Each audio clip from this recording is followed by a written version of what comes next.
जय हिंद दोस्तों। कभी कभी लोग अपनी आदतों को लेकर के इस कदर से मजबूर हो जाते हैं कि अपनी चाहतों को पूरा करने के लिए किसी भी हद तक वो कदम उठाने के लिए तैयार रहते हैं, जिस कारण से उसे कई तरह की परेशानियों का सामना भी करना पड़ जाता है।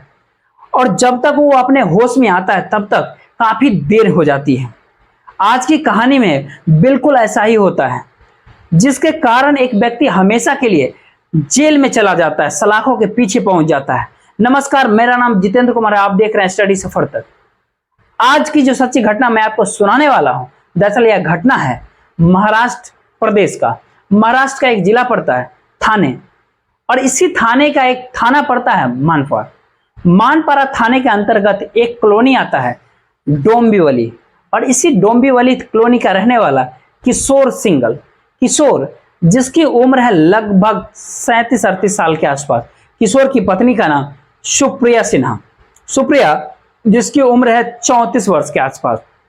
किशोर का एक ही बेटा आलोक, जिसका उम्र है लगभग 10 साल के आसपास, जो अपने ही गांव में एक प्राइवेट स्कूल में पढ़ाई किया करता है। बात मैं कर रहा हूं 14 फरवरी 2022 की सुबह के करीब। आलोक उस अपने स्कूल जा चुका था और किशोर अपने ऑफिस जाने की तैयारी ही कर रहा था। सुबह के करीब 9:30 बजे के आसपास किशोर जब अपने ऑफिस के लिए निकलता है, तभी सुप्रिया अपने पति को आवाज देती है। सुप्रिया अपने पति से कहती है कि दरअसल मेरी तबीयत कुछ ठीक नहीं लग रही है। इस पे किशोर अपनी पत्नी को समझाते हुए कहता है कि तुम डॉक्टर्स के पास चले जाना और जाकर कुछ दवाइयां ले लेना, और पड़ोस के रहने वाली स्वाति से कह देना कि स्कूल जाकर आलोक को अपने साथ लेकर के आ जाएगी। उसके बाद से किशोर अपने ऑफिस चला जाता है।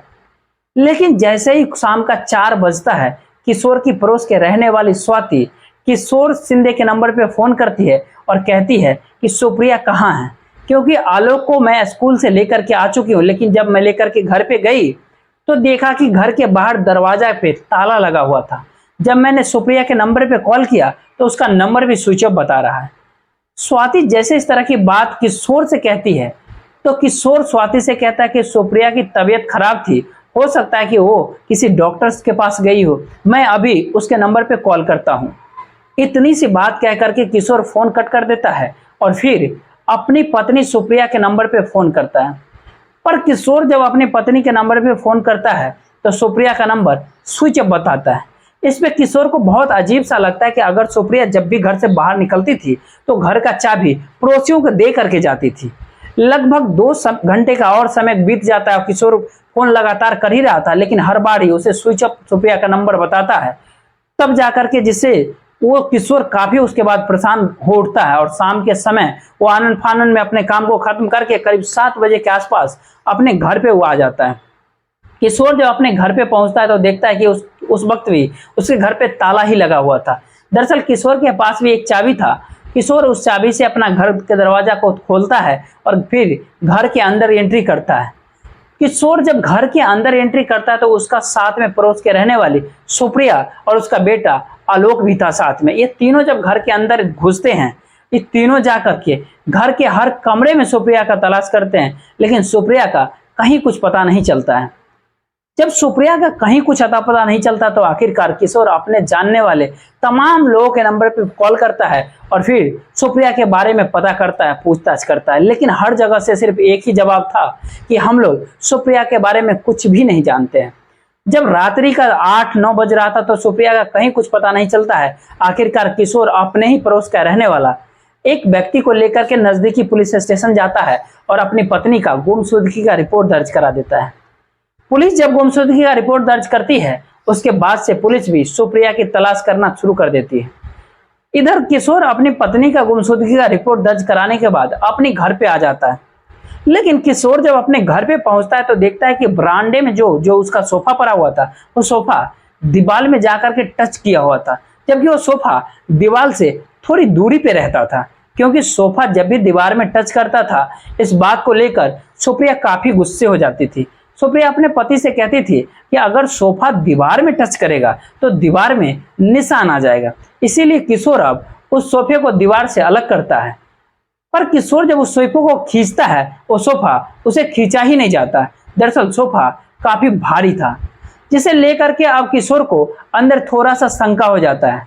किशोर जब उस सोफे को खोलता है तो सोफे के अंदर का नजारा देख किशोर एकदम से जोर से चीख पड़ता है। दरअसल उस सोफे के अंदर में सुप्रिया का डेड बॉडी पड़ा हुआ था।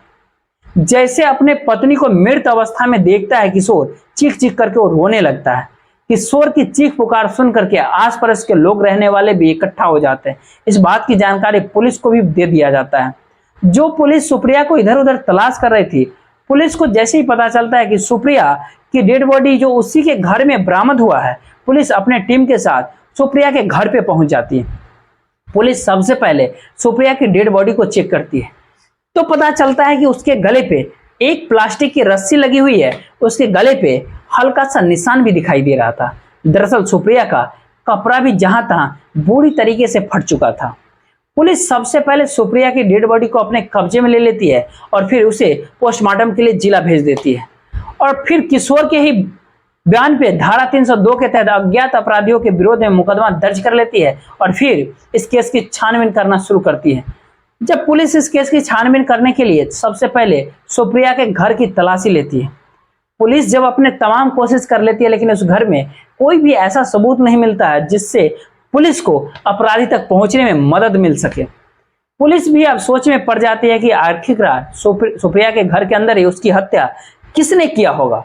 पुलिस इतना तो जरूर यकीन कर चुकी थी कि सुप्रिया के हत्या करने वाला किशोर का कोई अपना ही था, क्योंकि वो सुप्रिया के घर के अंदर बड़े आराम से एंट्री किया था और सुप्रिया की हत्या करने के बाद उसके घर से बाहर भी निकल गया था। इसीलिए सुप्रिया के आसपास के सीसीटीवी कैमरे को चेक करना पुलिस शुरू किया।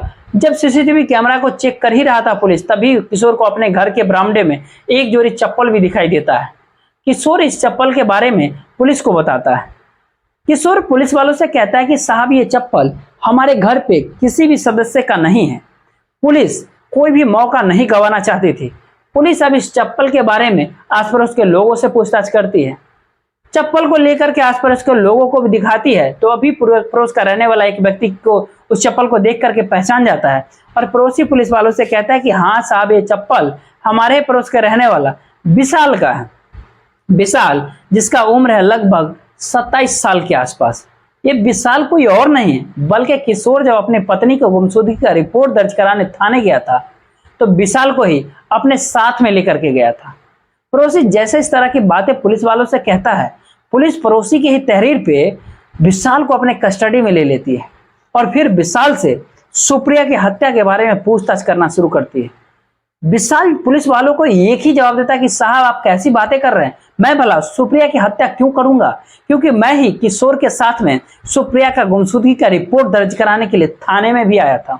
विशाल जैसे इस तरह की बातें पुलिस वाले से कहता है, इसमें पुलिस विशाल से पूछताछ करती है कि तुम्हें कैसे पता था कि सुप्रिया लापता हो चुकी है। पुलिस जब इस तरह के सवाल विशाल से करती है, विशाल कोई जवाब नहीं दे पाता है। इसमें पुलिस को भी अब विशाल के ऊपर गहरा शक हो जाता है। इसलिए पुलिस अब विशाल से सख्ती दबाव देना शुरू करती है और पूछती है।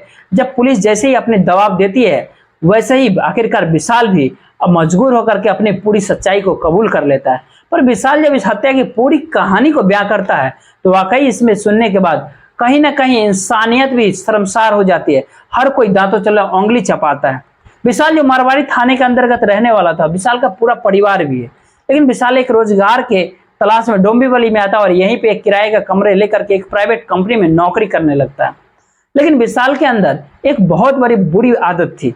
विशाल जब भी किसी महिला को देखता था उन महिलाओं के तरफ काफी गंदी निगाहों से देखता था। विशाल हर महिलाओं के साथ में संबंध बनाने का एक सपना देखने लगता था। विशाल के एक गर्लफ्रेंड भी है, लेकिन विशाल की गर्लफ्रेंड लगभग 3 महीने पहले ही अपने गांव जा चुकी थी, जिसके कारण विशाल पिछले 3 महीनों से किसी भी महिला का साथ में संबंध नहीं बना पाया था। विशाल किसी भी महिला के साथ संबंध बनाने के लिए एकदम से पागल हो चुका था। तभी विशाल की नजर सुप्रिया पे पड़ जाती है। विशाल जब सुप्रिया को देखता है तो सुप्रिया की खूबसूरती को देख अब उसके नजदीक जाने के लिए किशोर से दोस्ती कर लेता है। उसके बाद से 2-3 बार किशोर के घर पे भी जाता है, लेकिन विशाल को कभी मौका ही नहीं मिल पाता है कि वो सुप्रिया से अपने दिल की बात कह सके।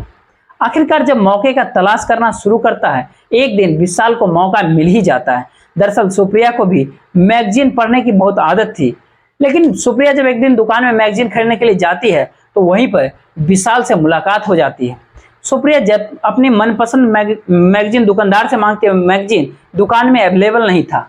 इसीलिए विशाल उस समय कहता है कि भाभी, जहाँ पे मैं नौकरी करता हूँ उस रास्ते में एक बहुत बड़ी किताब की दुकान है, आप जैसी मैगजीन चाहोगी उस दुकान में मिल जाएगा। विशाल जब इस तरह की बातें सुप्रिया से कहता है तो सुप्रिया भी विशाल से कहती है कि जब तुम उधर नौकरी करने जाते ही हो तो मेरे लिए कुछ मैगजीन भी लेते आना। विशाल वो मैगजीन लाने का वादा कर देता है। 14 फरवरी 2022 को विशाल ढेरों सारे मैगजीन को खरीद करके लाता है। करीब 2 बजे के आसपास सुप्रिया के घर पे जाता है। जब बेल बजाता है तो सुप्रिया उस समय अपने घर में अकेली थी। सुप्रिया जैसे दरवाजा को खोलती है, विशाल उसे कहता है कि भाभी, आपने जितने मैगजीन मांगा था मैं आपके लिए सारी मैगजीन लेकर के आया हूँ। वो सारी किताबें देखकर सुप्रिया भी एकदम से खुश हो जाती है। सुप्रिया विशाल से कहती है कि घर के अंदर आ जाओ, मैं तुम्हें पैसे दे देती हूँ। विशाल जब सुप्रिया के घर के अंदर जाता है, सुप्रिया उसे कुर्सी पे बैठा देती है और साथ ही साथ एक गिलास पानी भी ला करके देती है। इधर विशाल जब उस पानी को पीना शुरू करता है तभी सुप्रिया उस मैगजीन के बंडल को खोलती है। लेकिन सुप्रिया जब उस बंडल को खोलती है, उस बंडल में जब किताब देखती है, किताब देखकर सुप्रिया एकदम से भड़क जाती है। दरअसल विशाल एक से एक गंदी किताबें खरीद करके लाया था। सुप्रिया जब उस किताब को देखती है, विशाल के ऊपर एकदम से भड़क जाती है और कहती है कि तुम ये कैसी कैसी गंदी किताबें खरीद करके लाई हो, मैं इस तरह की किताबें कभी भी नहीं पढ़ती हूँ। पर सुप्रिया जैसे इस तरह की जवाब विशाल को देती है तो विशाल भी सुप्रिया के तरफ देख करके मुस्कुराते हुए कहता है कि भाभी, आपको डरने की जरूरत नहीं है, मैं जानता हूं आप चाहती क्या हो। दरअसल आप भी इस तरह की किताबें पढ़ करके और लोगों के साथ में संबंध बनाने की हमेशा सोचती रहती हो, इसीलिए मैं आपके पास आया हूं। विशाल जैसे इस दिल की बात सुप्रिया से कहता है, इस पर सुप्रिया इस कदर से गुस्सा हो जाती है कि विशाल को अपने घर से बाहर निकलने के लिए कह देती है। लेकिन अपने घर से जब बाहर निकालने की कोशिश करती है, विशाल सुप्रिया का हाथ पकड़ लेता है और फिर उसके साथ जोर जबरदस्ती करने लगता है। सुप्रिया का साथ में जब इस तरह की हरकत करता है तो शीशा का गिलास जो वहां पे पड़ा हुआ था, इसी जोर जबरदस्ती में गिलास नीचे गिर जाता है और टूट जाता है। सुप्रिया जब विशाल से छुप करके वहां से भागने की प्रयास करती है, उसी गिलास का एक टुकड़ा सुप्रिया के पैर में जाकर के चुभ जाता है, जिसके कारण उसके पैर से खून भी निकलने लगते हैं। पर फिर भी सुप्रिया विशाल के चंगुल से निकलने का अपने बेडरूम में चली जाती है। निकल करके इससे पहले कि बेडरूम का दरवाजा बंद कर पाती, विशाल भी कमरे में घुस जाता है और सुप्रिया के साथ में जोर जबरदस्ती करना शुरू कर देता है। सुप्रिया के साथ में जब इस तरह की हरकतें करना शुरू करता है, सुप्रिया भी चीखना चिल्लाना शुरू कर देती है। इस पे विशाल का डर सताने लगता है कि अब लोगों को पता चल जाएगा और मैं पकड़ा जाऊंगा। इसीलिए विशाल अब सुप्रिया का मुंह बंद कराने के लिए एक प्लास्टिक का रस्सी लेता है, सुप्रिया के गले में लगा करके तब तक जोर से खींचता है जब तक सुप्रिया की सांसें नहीं रुक जाती। सुप्रिया जब इस दुनिया को अलविदा कह जाती है, उसके बाद से विशाल अपनी हवस पूरी करता है और फिर अपने आप को बचाने के लिए सुप्रिया के डेड बॉडी को उसी के सोफे में ले जा करके रख देता है और उस सोफे को दीवार से टच कर देता है और बड़े आराम से उसके घर के साफ सफाई करता है।